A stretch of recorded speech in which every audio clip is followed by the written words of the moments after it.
Hello, BookTube, and welcome to our buddy read of Mr. Scarborough's Family by Anthony Trollope.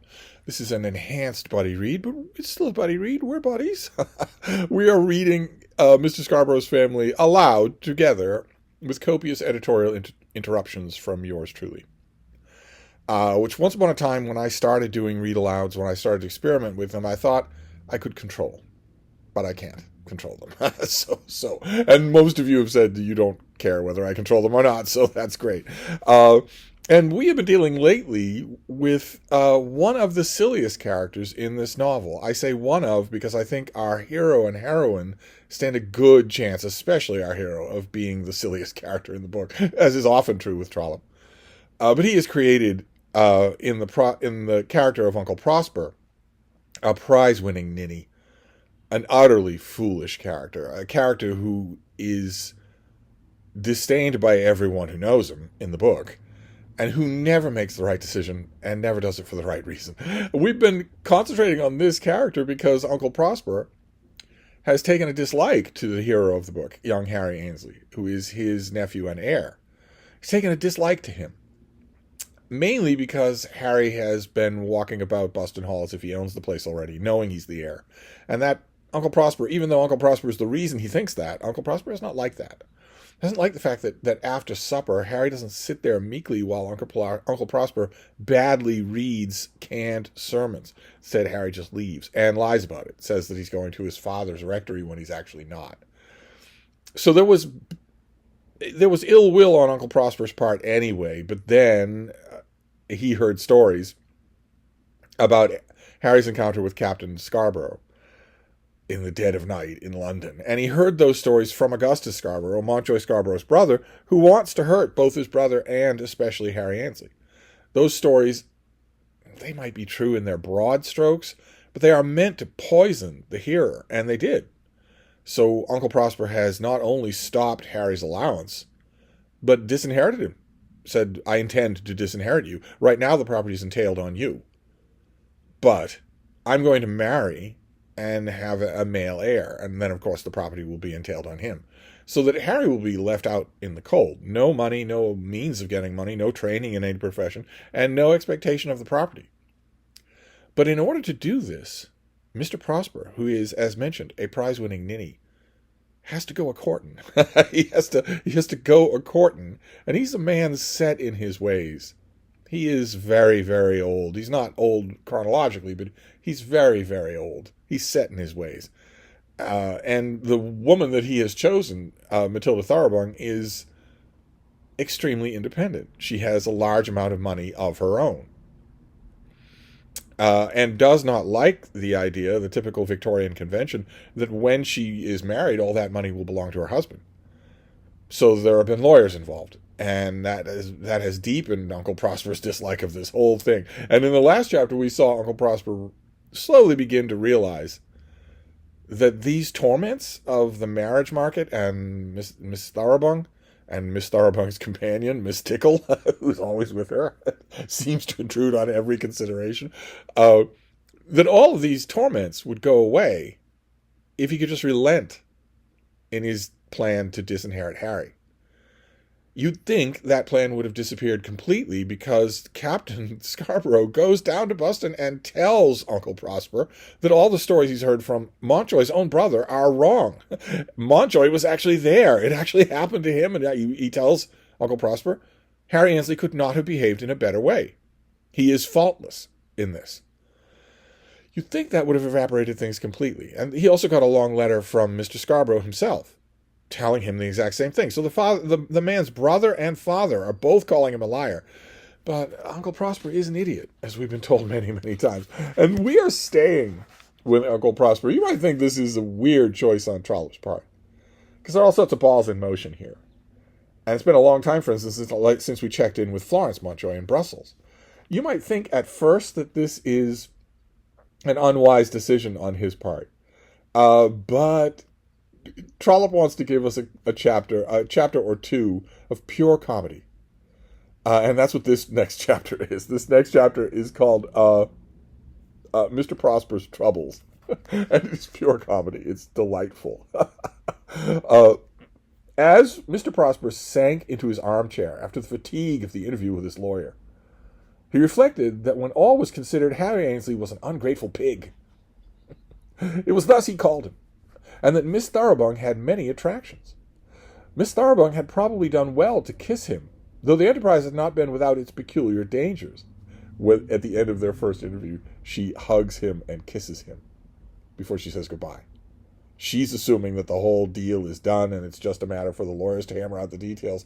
She has no idea how much he's reconsidering. She thinks he's sick. She thinks that's why he hasn't been a visitor. But he does reflect on that. How many women... Miss Thoroughbung's a handsome woman. How many handsome women have kissed Peter Prosper in his life? 2? Maybe 3?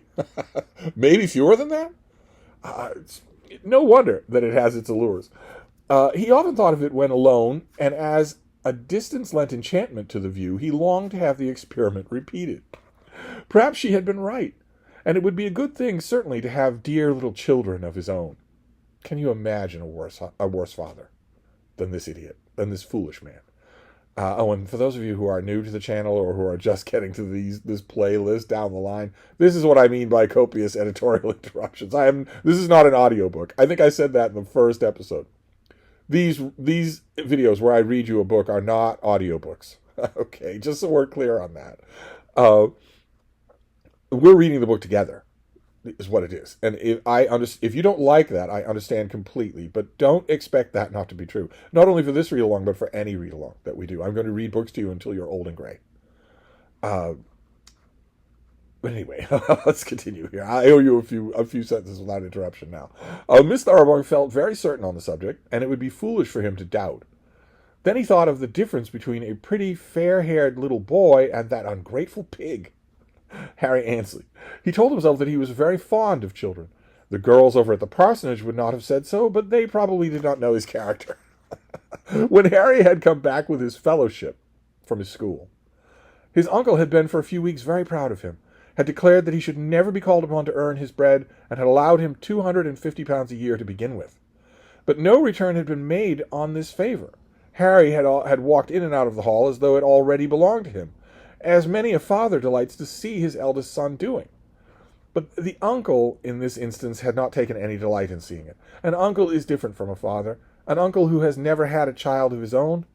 He wanted deference, what he would have called respect, while Harry was at first prepared to give him a familiar affection based on equality. And on equality in money matters and worldly interests, though I fear Harry allowed to be seen his own intellectual superiority. Mr. Prosper, though an ignorant man, was by no means clever, was not such a fool as not to see this. Then had come the persistent refusal to hear the sermons. Mr. Prosper had sorrowfully declared to himself that his heir was not the young man that he should have been. He did not think of marrying, nor did he stop the allowance, but he did feel that his heir was not what he should have been. Then the terrible disgrace of that night in London had occurred, and his eyes had been altogether opened by that excellent young man, Mr. Augustus Scarborough. Then he had begun to look about him. Then dim ideas of the charms and immediate wealth of Miss Thoroughbung flitted before his eyes, and he told himself again and again of the prospects and undoubted good birth of Miss Puffle. Miss Puffle had disgraced herself, and therefore he had thrown Buston Hall at the feet of Miss Thoroughbung. Miss Puffle has gone off with a man half her age, the son of an employee of hers. And I would love that story. I would love to know that story. But now he had heard stories about that excellent young man, Augustus Scarborough, which had shaken his faith. He had been able to exclaim indignantly that Harry Ainsley had told a lie. A lie! He had been surprised to find that a young man who had lived so much in the fashionable world as Captain Scarborough had cared nothing of this. And as Miss Thoroughbung became more and more exacting in regard to money, he thought himself less and less of the lie. It might be well that Harry should ultimately have the property, though he should never again be taken into favor, and there should be no further question of an allowance. As Miss Thoroughbung reiterated her demands for ponies, he began to feel that the acres of Buston would not be disgraced forever by the telling of that lie. But the sermons remained, and he would never again willingly see his nephew. As he turned all this in his mind, the idea of spending what was left of the winter at Cairo returned to him. He's thinking of just fleeing Miss Thoroughbung. But listen to all this about the sermons. Trollope is perfectly happy to let you get to know this man, but he is unbelievably, irretrievably petty. Uncle Prosper is unbelievably petty. And that's not going to change. The more you get to know him, that's not going to change. That's not going to help any. He would go to Cairo for the winter, and to the Italian lakes for the spring, and to Switzerland for the summer. Then he might return to Cairo. Okay, that sounds really good. But at the present moment, Buston Hall and the neighborhood of Buntingford had few charms for him. He was afraid that Miss Thoroughbung would not give way about the ponies, and against the ponies he was resolved.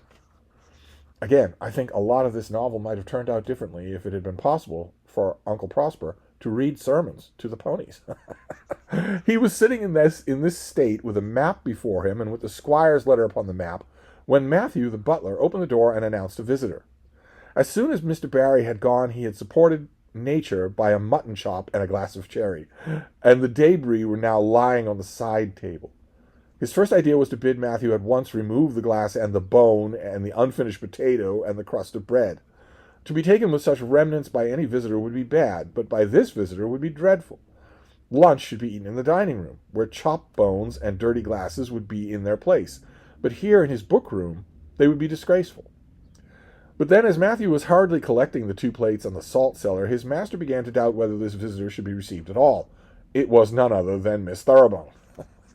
Mr. Prosper, in order to excuse his slackness in calling on the lady, had let it be known that he was not quite well, and Miss Thoroughbung had responded to this move by offering her services as nurse to her lover. He had written to herself that though he had been a little unwell, suffering from a cold in the chest, at which in this inclement season of the year he was peculiarly liable, he was not in need of anything beyond a little personal attention, and would not trouble her for those services, for the offer of which he was bound to be peculiarly grateful. Thus he had thought to keep Miss Thoroughbung at a distance. But here she was, with those hated ponies at his very door. Matthew, he said, making a confidant of the distress of the moment of his butler, I don't think I can see her. You must, sir. Indeed you must. Must? Yes, must. I'm afraid so. Considering all things, the matrimonial prospects and the rest of it, I think you must, sir. She hasn't a right to come here, you know, as yet. It will be understood that Mr. Prosper was considerably discomposed when he spoke with such familiar confidence to his servants. She needn't come here, at any rate. In the drawing-room, if I may be allowed to suggest it, sir. Show Miss Thoroughbung into the drawing-room, he said, with all his dignity.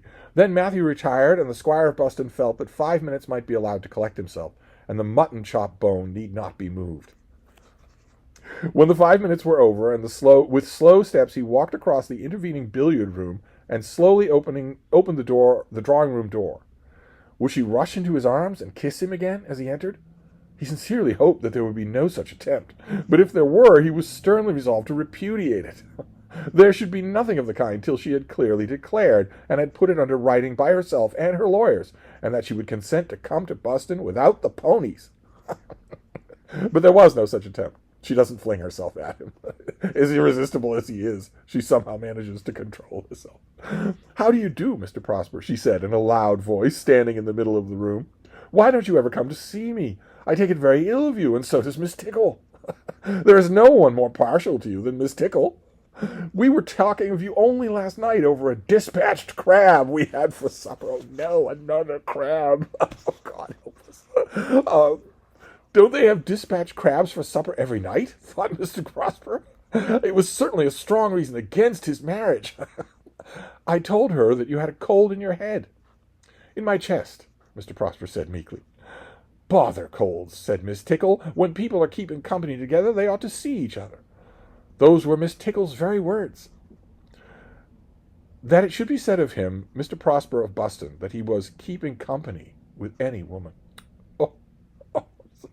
He almost resolved, on the spur of the moment, that under no circumstances could he now marry Miss Thoroughbung. But unfortunately his offer had been made, and the terms of the settlement, as suggested by himself, placed in the hands of his lawyer. If Miss Thoroughbung chose to hold him to his offer, he must marry her. She could make a lot of legal trouble for him, not to mention the social disgrace. She could make a lot of trouble for him. We've seen other Trollope characters do that. often on a lot less grounds than this. It was not that he had feared an action for breach of promise, but that, as a gentleman, it would behoove him to be true to his word. This part is actually true. He might not worry about a fear of breach of promise. Trollope certainly would have bent your ear at a dinner table in the 1880s about how lawsuits for breach of promise just don't mean anything anymore. But a person like Uncle Prosper would certainly worry about the social disgrace. Certainly he would. He need not, however, marry Miss Tickle. With great presence of mind, he resolved at once that Miss Tickle should never find a permanent resting place for her foot at Buston Hall. I am extremely indebted to Miss Tickle, he said. Why haven't you come over just to have a little chat in a friendly way?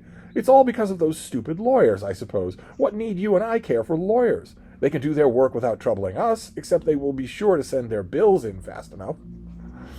I have had Mr. Barry from the firm of Gray and Barry in Lincoln's Inn with me this morning. I know you have. I saw the little man at Soames and Simpson and drove out of here immediately after 5 minutes' conversation.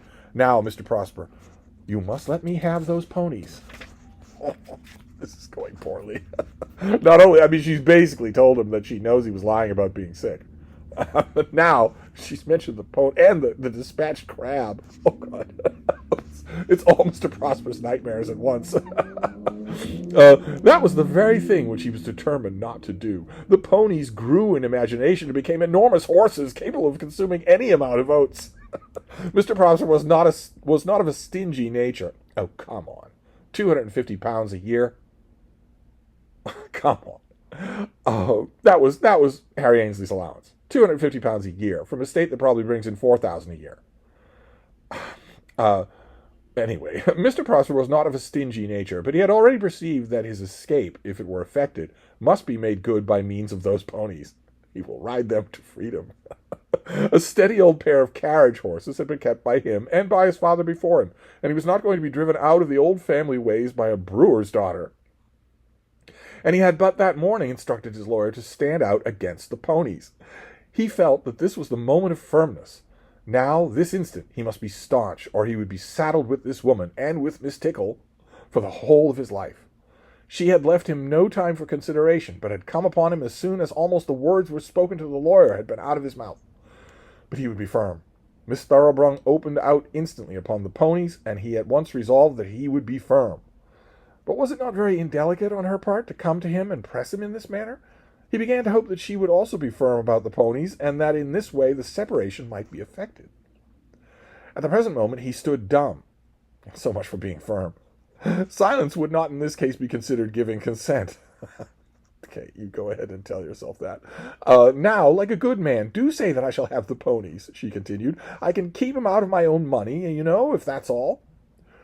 He perceived at once that the offer amounted to a certain yielding on her part, but he was no longer anxious that she should give way.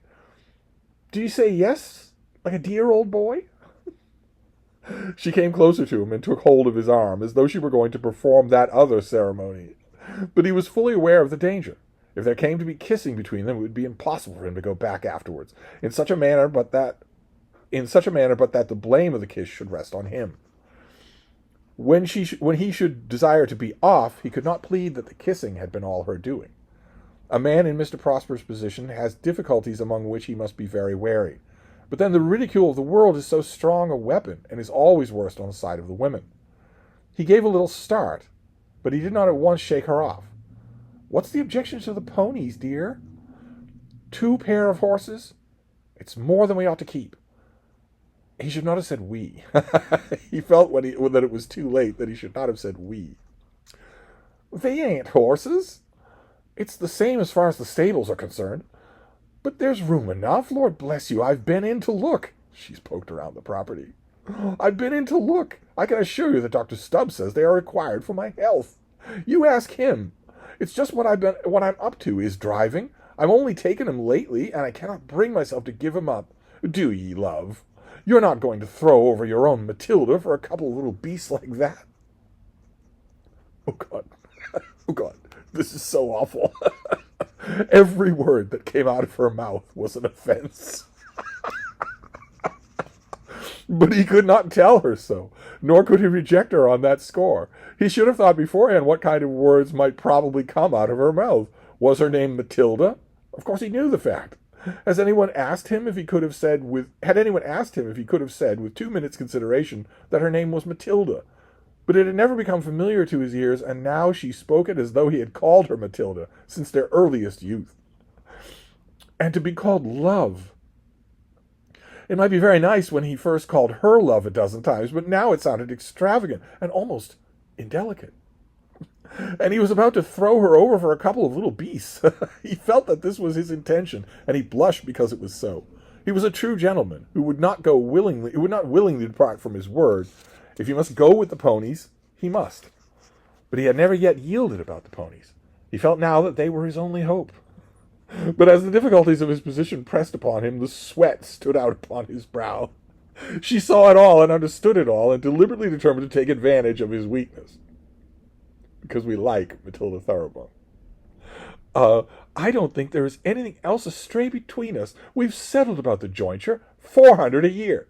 It's too little, Soames and Simpson say, but I'm soft and in love, you know. Here she leered at him, and he began to hate her. You oughtn't to want a third of my income, you know, but you're to be lord and master, and you must have your own way. It's all settled. There is Miss Tickle, he said, in a voice that was almost cadaverous. Miss Tickle is of course to come. You said that the very first moment when you made the offer. Never. Oh, Peter. Good Lord. Oh, Peter, how can you say so? He shrank visibly from the sound of his own Christian name. I'm sorry. No matter how many times I've read this book so many times, and this is still just perfect. Every line of it is just perfect. He shrank visibly from the sound of his own Christian name, but she determined to persevere. The time must come when she shall call him Peter, and why not commence the practice now, at once? Lovers always do call each other Peter and Matilda. She wasn't going to stand on nonsense, and if he intended to marry her and use a portion of her fortune, Peter, he should be to her. You did, Peter. You know you told me how much you were attached to her. I didn't say anything about her coming with you. Oh, Peter, how can you be so cruel? Do you mean to say that you will deprive me of the friend of my youth? At any rate, there shall never be a pony come into my yard. He knew when he made this assertion that he was abandoning his objection to Miss Tickle. She had called him cruel, and his conscience told him that if he received Miss Thoroughbung and refused to admission of Miss Tickle, he would be cruel. Miss Tickle, for aught that he knew, might have been the friend of her youth. At any rate, they had been constant companions for many years. Therefore, as he had another solid grounds on which to stand, he could afford to yield to Miss Tickle. But as he did so, he remembered that Miss Tickle had accused him of, quote, keeping company. And he declared to himself that it would be impossible to live in the same house with her. But Miss Tickle may come, said Miss Thoroughbung. Was the solid ground, the rock, as he believed it to be, of the ponies about to sink beneath his feet? But Miss Tickle may come. Say that Miss Tickle may come. I should be nothing without Miss Tickle. You cannot be so hard-hearted as that. I don't see what the good of talking about Miss Tickle till we have come to some settlement about the ponies. You say that you must have ponies. To tell the truth, Miss Thoroughbung, I don't like any such word as must. And a good many things have occurred to me. He's already heard the word must from his own servant, his own butler. What kind of things, dearie? I think you are inclined to be gay. Me? Gay? While I am sober and perhaps a little grave in my manner of life. I am thinking only of domestic happiness, while your mind is intent on social circles. I fear you would look for bliss abroad. In France or Germany? Where I say abroad, I mean out of your own house. Why go anywhere when you can listen to sermons all night long? There is perhaps some discrepancy of taste which I ought earlier to have taken into consideration. Nothing of the kind, said Miss Thoroughbung. I am quite content to live at home, and do not want to go abroad, either to France or yet to any other English county. I should never ask for anything unless it be a single month in London. Here was ground upon which he could perhaps make his stand. Quite impossible, said Mr. Prosper. Or a fortnight, said Miss Thoroughbung. I never go up to London except on business. But I might go alone, you know, with Miss Tickle. I shouldn't want to drag you away. I have always been in the habit of spending a few weeks in London about exhibition time. I shouldn't wish to be left by my wife. of course we could manage all that. We're not to settle every little thing beforehand and put it into deeds. A precious sum we would have to pay the lawyers. It's as well we should understand each other. I think it's pretty nearly is all settled that has to go into the deeds. I thought I'd run over after seeing Mr. Barry and give the final touch. If you'll give way, my dear, about Miss Tickle and the ponies, I'll yield in everything else. Nothing surely can be fairer than that. She's pretty sly. The lawyers have already gotten her way in a lot, and it's pretty clear that she would just keep doing this. He knew that he was playing the hypocrite, and he knew also that it did not become him as a gentleman to be false to a woman. He was aware that from minute to minute, almost from word to word, he was becoming ever more and more averse to the match than he was, which he had proposed himself. And he knew that in honesty he ought to tell her that it was so. It was not honest in him to endeavor to get rid of her by a side blow, as it were, and yet this was the attempt which he had hitherto been making. But how was he to tell her the truth? Even Mr. Barry had not understood the state of his mind. Indeed, his mind had altered since he had seen Mr. Barry. He had heard within the last half hour many words spoken by Miss Thoroughbrung which proved that she was altogether unfit to be his wife. It was dreadful misfortune that he should have rushed into such peril, but was he not bound as a gentleman to tell her the truth? Say that I shall have Jemima Tickle. Her name's Jemima. The added horrors of the Christian name operated upon him with additional force.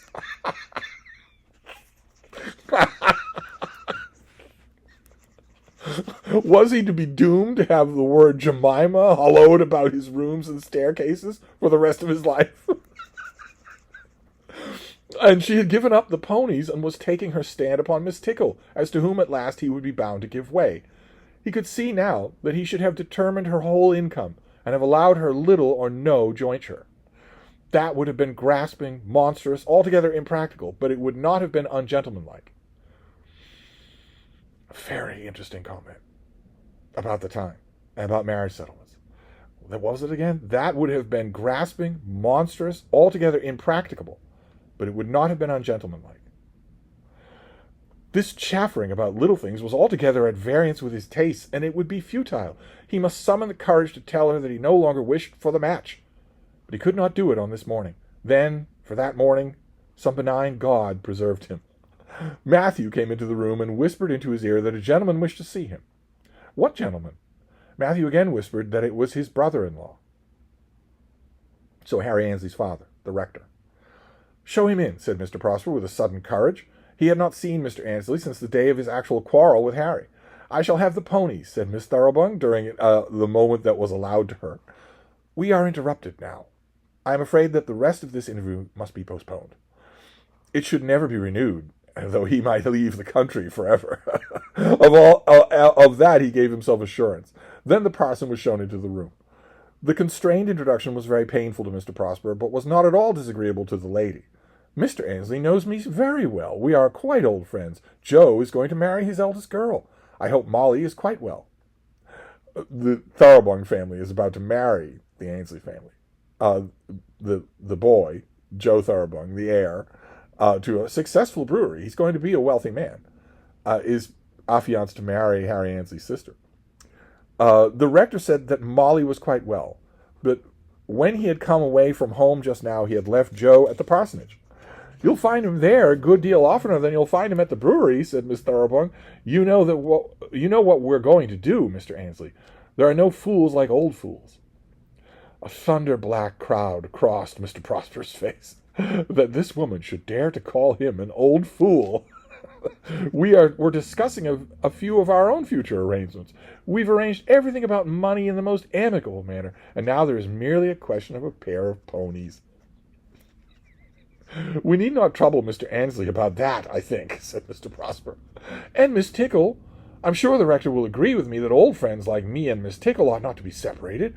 And isn't it as though it isn't as though there isn't much dislike between them, because he has already said that he finds Miss Tickle charming. Damn Miss Tickle! Mr. Prosper says, damn Miss Tickle! The high point of the novel has been reached, he said, whereupon the rector looked astonished and Miss Thoroughbrung jumped a foot off the ground. "I beg the lady's pardon," said Mr. Prosper piteously, "and yours, Miss Thoroughbung, and yours, Mr. Annesley." It was as though a new revelation of character had been given. No one except Matthew had ever heard the Squire of Buston swear, and with Matthew the cursings had been by no means frequent, and had been addressed generally to some article of his clothing or some morsel of food prepared with less than usual care. But now the oath had been directed against a female and a chosen friend of his betrothed, and it had been uttered in the presence of a clergyman, his brother-in-law, and the rector of his parish. Mr. Prosper felt that he had disgraced himself forever. Could he have overheard them laughing over his ebullition in the rectory drawing-room half an hour afterwards, and almost praising his violence, some part of his pain might have been removed. As it was, he felt at the time that he was disgraced forever. "We will return to the subject when next we meet," said Miss Thoroughbung. "I'm very sorry that I should have forgotten myself," said Mr. Prosper, but it does not signify, not as far as I am concerned." And she made a little motion to the clergyman, half a bow, half a curtsy. Mr. Annesley bowed in return, as though declaring that neither did it signify very much as far as he was concerned. Then she left the room, and Matthew handed her into her carriage, which she took the ponies in hand, quite as much composure as though her friend had not been sworn at. She makes a quick departure. And wouldn't you? Damn, Miss Tickle! That leaves the parson and Uncle Prosper. "Upon my word, sir," said Uncle Prosper, as soon as the door was shut, "I beg your pardon, but I was so moved by certain things which have occurred that I was carried much beyond my usual habits." "Oh, don't mention it. It is peculiarly distressing to me that I should have been induced to forget myself in the presence of a clergyman of the parish and my brother-in-law. But I must beg you to forget it." "Oh, certainly. I will tell you now why I have come over." Mr. Annesley is going to forget it in front of Uncle Prosper, but as we've learned, he's going to joke about it once he gets back home. "I can assure you that it is not my habit," continued Mr. Prosper, who was thinking much more of the unaccustomed oath which he had sworn than of his brother-in-law's visit, strange as it was. "No one, as a rule, is more guarded in his expression than I am. How it should have come to pass that I was so stirred I can hardly tell, but Miss Thoroughbung had said certain words which moved me very much. She had called him Peter and Dearie, and had spoken of him as keeping company with her. Of all these disgusting terms of endearment he could not repeat to his brother-in-law, but felt it necessary to allude to them. I trust that you will be happy with her when she is your wife." I can't say. I really don't know. It's a very important step to take in my age, and it's not quite sure that I should be doing it wisely." "It's not too late," said Mr. Annesley. I don't know. I can't quite say." Then Mr. Prosper drew himself up, remembering that it would not become him to discuss the matter of his marriage with the father of his heir. "I have come over here," said Mr. Annesley, "to say a few words to you about Harry." Mr. Prosper again drew himself up. "Of course you're aware that Harry is at present living with us." Here Mr. Prosper bowed. "Of course, in his altered circumstances," spoken to the man who altered them, "in his altered circumstances, it will not do that he should be idle, and yet he does not like to take a final step without letting you know what it is." Here Mr. Prosper bowed twice. "There is a gentleman of fortune going out to the United States on a mission which will probably occupy him for 4 or 5 years. I'm not exactly warranted in mentioning his name, but he has taken in hand a political project of much importance." Again Mr. Prosper bows. He's just... Now, he has offered to Harry a place as private secretary, on condition that Harry will undertake to stay the entire term. He's to have a salary of $300 a year, and his traveling expenses will of course be paid for him.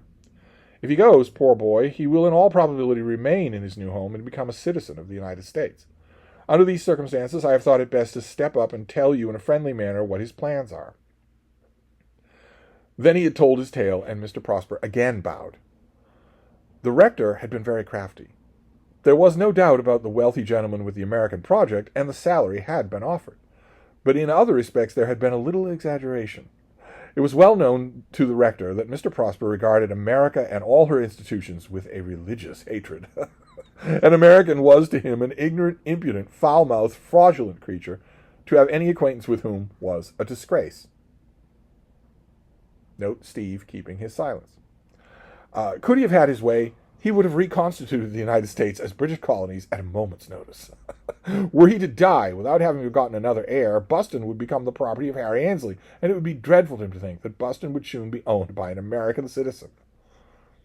The salary offered is too good to be abandoned, said Mr. Annesley when he saw the effect his story had produced. Too good to be abandoned because he's not getting money anywhere else. He has to take the money.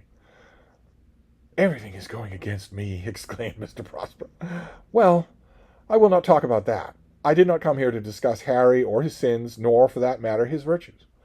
But I felt it would be improper to let him go upon his journey without communicating with you. So saying, he took his departure and walked back to the rectory. And there we have the woes of Uncle Prosper. Everything is going against him. The interview with Matilda Thoroughbung could not have gone worse. And now he gets this news that essentially, I mean, it's not what Mr. Annesley means. Mr. Annesley, we can assume, is being crafty, but only up to a point. The offer is real. The money is real. And Harry has no other options. We can assume that as far as it goes, that much is true and honest. I don't know whether or not we can attribute to Mr. Annesley the added motive of trying to goad Uncle Prosper into changing his mind about Harry. Because if he doesn't act soon, Harry will be off to America, and he won't have a chance to. So it's an added, whether Harry's father means it to be or not, it's an added bit of pressure to get Uncle Prosper to abandon this whole silly idea and make Harry his heir again and reestablish his allowance until he inherits the property. That is only right. The property is going to be his. But that is all to be resolved later. As you can see, we are slowly approaching the end of this book. You might not think it looking at that, but keep in mind, if you've never read any Trollope before, something that we've read a lot of Trollope on this channel, and keep in mind, he loves long, falling action off the climax of his book. I think it's pretty easy to guess what the two climaxes of this book are going to be. They're going to happen fairly soon. And there's going to be a lot of the book left, of what, comparatively speaking, what the 21st century would consider a lot of the book left, as Trollope slowly eases you out of the story, often with the very charming feeling that he's as reluctant to leave the world he's created as you are. I think a lot of times that feeling is accurate. Certainly it's at odds with the 21st century, where you're reading a conventional novel and it practically stops in mid-sentence. Not because anything's been resolved, but because the author has run out of cocaine and got bored. This is the opposite of that. So I think that this chapter is the comic highlight of this book, but we're going to move on. We've got a few more balls in the air to see how this goes. At least now we know that Uncle Prosper has a lot of pressure on him to change his mind, which would change a lot. If Harry is the acknowledged and untroubled heir to Boston, well, that puts his proposed marriage to Florence on a lot firmer ground. And now there's every inducement in the world for Uncle Prosper to change that arrangement. He says no about the money, but the entail, the idea of marrying Miss Thoroughbung is so unbelievably repulsive to him now. And he's heard from two unimpeachable sources that he is wrong about Harry Annesley's behavior, about the lie that he told. And now he's hearing from Harry's father that if he doesn't act soon, he'll lose the chance to act at all. His heir will be an American. So who knows where we're going from here? I do, but who knows where we're going from here? Let's move on and have some more fun. Oh my, I could do this all day. We have got to pick our next book. But anyway, I'll wrap this up, but I'll be back. Thank you, BookTube.